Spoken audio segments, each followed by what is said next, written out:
I've been testing and reviewing every MSI Claw ever since the original Claw 7 years ago. But with the new Claw 8 EX AI+, I think this is the biggest upgrade we have ever seen to this series. Now here's why I think this handheld is definitely going to be one of the more interesting choices in 2026. It's the design.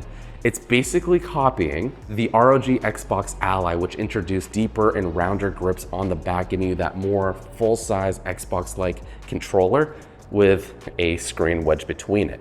But unlike the ROG Xbox Ally, which only has a 7-inch screen, this still has a massive 8-inch display, 1920 by 1200, so it's even taller. And you can actually see that little bit of a bump at the bottom there, which I think is pretty cool. Testing it out, the flared grips feel about the same size and the button layout feels very familiar. And with the new dot texture panel on the back, it helps prevent slipping. But they also made a few other refinements. The triggers and sticks are now Hall effects, same for the D-pad and the ABXY, which are built on a metal dome mechanism. So there's less of that spongy mushiness that we had on previous claws. And here's also another update that you can't see, but I can definitely feel. Under the controls here, we have upgraded haptics, giving you more of that rumble experience that you do get with a traditional Xbox controller. So yeah, it's not just Asus now. MSI is coming after that portable Xbox experience. And when you combine those new controls, which allow you to play your games for much longer, along with a larger display, you are getting the best of both worlds. As far as colors go, right now you only have this darker purple, which personally I am a fan of. I think it stands out from the sea of other black and white devices. But I know a lot of gamers do prefer those more traditional colors, but as you can see, MSI is definitely experimenting with cooler and more out there colors. So it's not really much of a surprise that they're also bringing it to their handhelds. So the new Claw 8 can be configured up to 32 gigabytes of LPDDR5 RAM with up to a 1TB PCIe Gen 4 SSD. But besides that, you get two 2-watt speakers, two Thunderbolt 4 ports, and a micro SD card slot, along with a 3.5mm jack on the top. Inside, there's Wi-Fi 7 and Bluetooth 6, and all of this comes in a package that weighs 1.7 pounds. With the new Intel Arc G3 Extreme processor here, this has been tuned specifically for gaming handheld workloads. Fewer CPU cores than a typical laptop chip, but we're getting more headroom for the GPU, along with better efficiency and smoother sustained frame rates. The new chip supports real-time ray tracing and XeSS 3, which combines AI-based upscaling, multi-frame generation, and Xe Low Latency for reduced input lag. Now, to keep all this performance sustainable, MSI has also upgraded the Cooler Boost Hyperflow system. We have two fans with two heat pipes and 5 watts more of cooling headroom versus the previous generation. What that translates to is up to 45 watts of sustained power in this chassis when you're plugged in, which for a handheld is a very serious number. So far, there are only a few games that I could test out, but here are the results that I saw.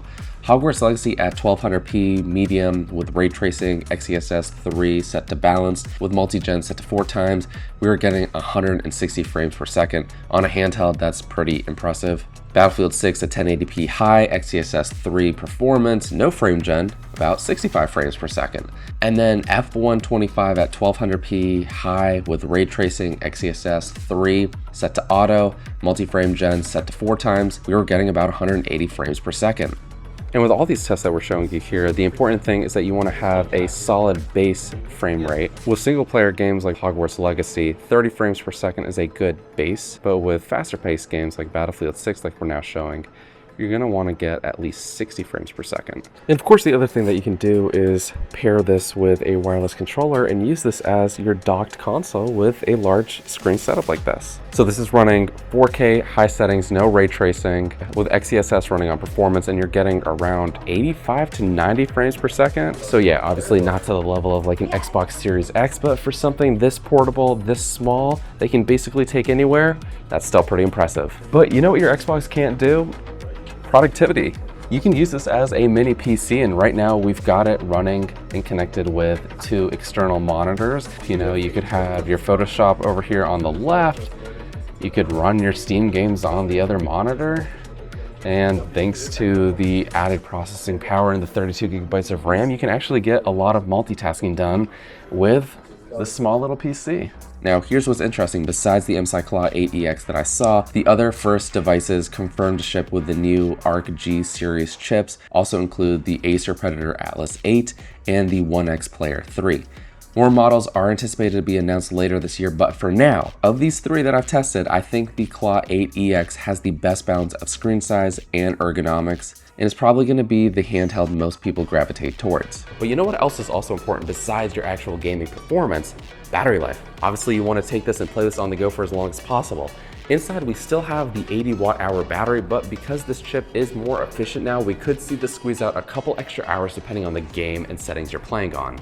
All right, so that's all pretty good, but one important question remains: pricing. Well, when I was speaking with their team, they said they were targeting $1,500 with a release date of June 23rd. Given that the rumors were suggesting that this could cost upwards of $2,000, this is a relief. That said, it's still a very expensive device, but I think we have a lot of new upgrades here that if you've been holding on to a handheld from maybe 2 or 3 years ago, not only are we getting the performance improvements, we're getting a great combination of ergonomics, screen size, and weight that I think this might be one of the best handhelds of 2026. But let me know your thoughts in the comments down below, and make sure you're subscribed for more gaming handheld content. And until the next one, I'll catch you later.